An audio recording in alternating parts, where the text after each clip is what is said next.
After wrapping up episode 100 with Jermaine Dupri and Bow Wow, we got to chop it up with DJ EFN and N.O.R.E about the top 10 moments of Drink Champs history, live from inside their new studio at the 8 and 9 showroom in Wynwood, Miami. That's digital graffiti right there, you heard? Digital graffiti right there. You gotta relax. I'm one of the biggest KRS-One fans, and I just thought he was super conscious, and it's good to know that even like people who are conscious of life and of society, they can still let their guards down and have a couple of drinks with the Drink Champs. I thought that was awesome, you know what I mean? It was funny, I seen KRS-One recently. He was like, he pointed his wife. You didn't even tell me this. Oh yeah, this is at the, what was it, the Rochester show? And his wife, he said, there you go right there. His wife, she said, you're the reason why I think I'll never do an interview again. And I was like, oh no, I wasn't that bad. What's pretty ill is that tennis ball that I got, the famous KRS-One tennis ball, actually happened not too far from here. Wow. It was, yeah, Zulu Jam. What's the hashtag we're creating? Free the Puff episode? Oh, Free the Puff, oh yeah. I mean, that episode was crazy. Me personally, I pushed the envelope with Puff a lot, off camera, and I just knew that I wanted to show people like, this guy's a wild guy. Like he's a billionaire, but he's a wild guy. So I was just pushing the envelope, expecting him to react or get mad, and he did at first. At first he did. He got mad, and he was like, I could tell he was at one point going to say, yo, you should be asking me questions like that. And I was going, no. This is the show that you invested in, and we're going to do it the way we want to do it. But then, at some point in the show, he got it. Because he had an argument with EFN, he had an argument with me. Like, it was crazy at first. And then at some point, he looked, he said, he took off his glasses, he said, I get it. I get what y'all do now. And then from that moment on, he was a drink champ. He was on. Like, he was on. Like, he was there. I could see why, like, with people who work for him, you know, they get so much experience, because he showed us that he was 4 different people in 45 minutes. You know what I'm saying? He turned into 4 different people. And to me, but all of them was put together. All of them was like, every different person he turned into, like, he had an assistant for that. You know what I'm saying? It was ill. It was ill to see that. Like, we got Eric Sherman talking about having beef with Rakim. Like, I didn't even know like that shit. Like, then, so when I heard that, I can't tell you who, but an artist called me and was like, yo, you know, Slick Rick almost shot Big Daddy Kane. And I'm like, mind you, we don't want to dwell on a negative part of that, but these are stories that's untold, and this is real. Maybe some media, maybe some of these young kids could watch this and hear this and be like, yo, you know, shit been real in hip hop. It's not, they didn't invent it. That was an emotional episode because, you know, him getting really deep about the passing of Pimp, and then the interactions that they had, you know, with N.O.R.E, and it was just a real personal, like I have my personal stories with Bun, and he was able to talk about that. So I just think all around it was a personal, like, emotional episode. And it was crazy because usually we don't get drunk with the artists before. Like, we don't really even hang out with the artists before. But this day, I had Bun and EFN on my food show earlier in the day. At Nas's spot. At Nas's spot. So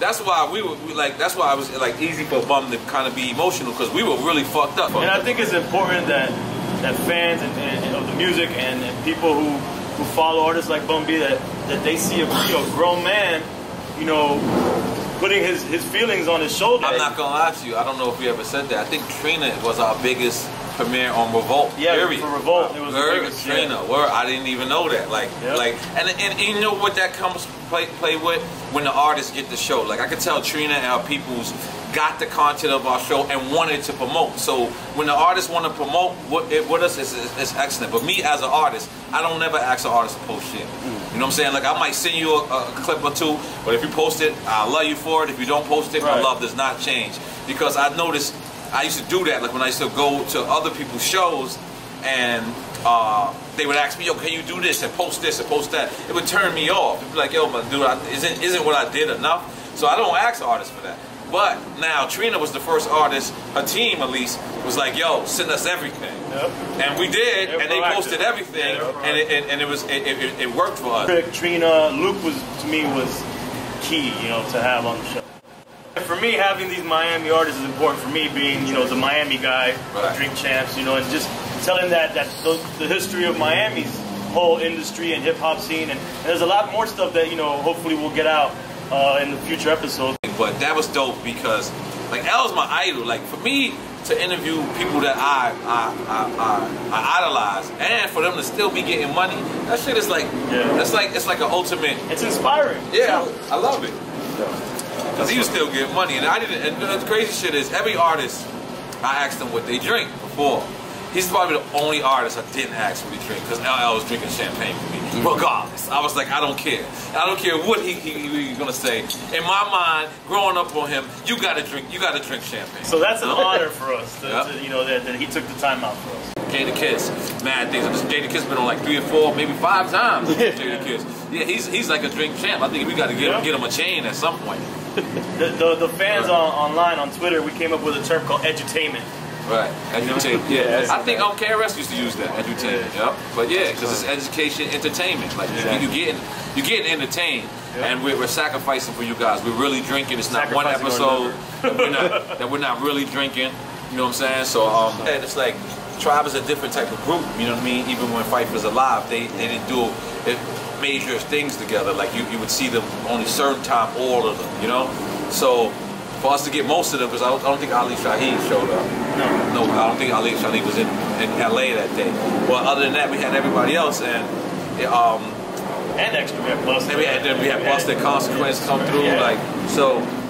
It was just dope, man. I just learned that you know, Nas recorded One Love at 16, and Q-Tip had that beat already made for him. Like he said, he had beats, and as soon as he heard that, Nas just started writing. Like for me, that shit is crazy. The crazy shit is he had just seen him. Yeah, that's I had just seen him. I seen him because remember he died in Vegas, and I had after the show, I had just was on that show in Vegas. I had just performed with Onyx. So as he got on stage, I seen him, dapped him up, and I got on stage, and then I seen Havoc afterwards, and Havoc got on my food show for a second, and it was just emotional because it's just like I still don't believe that. Like, you know what I'm saying? Like he was just one of the people you just think was gonna be around forever. Like, you know what I'm saying? Like, and it was just sad. Like I got to speak to you know, Todd Nitty. I got to speak to Godfather. I got to speak to Gotti, I think, and you know, we had them all call in, and we had a couple of other people call in, and we just wanted to pay respect. And the thing about that is, not only did we get a lot of great feedback from that, but you know what we thought of? It's like, why don't we do that for people that's alive too? Yeah, you know what I'm saying? So every once a month, you know, we're gonna start bigging up artists that's not even on the show. Right. You know what I mean? Like, let's suppose we'll just big up a Busta Rhymes and have all his team call up. You know what I'm saying? He don't even have to do the show.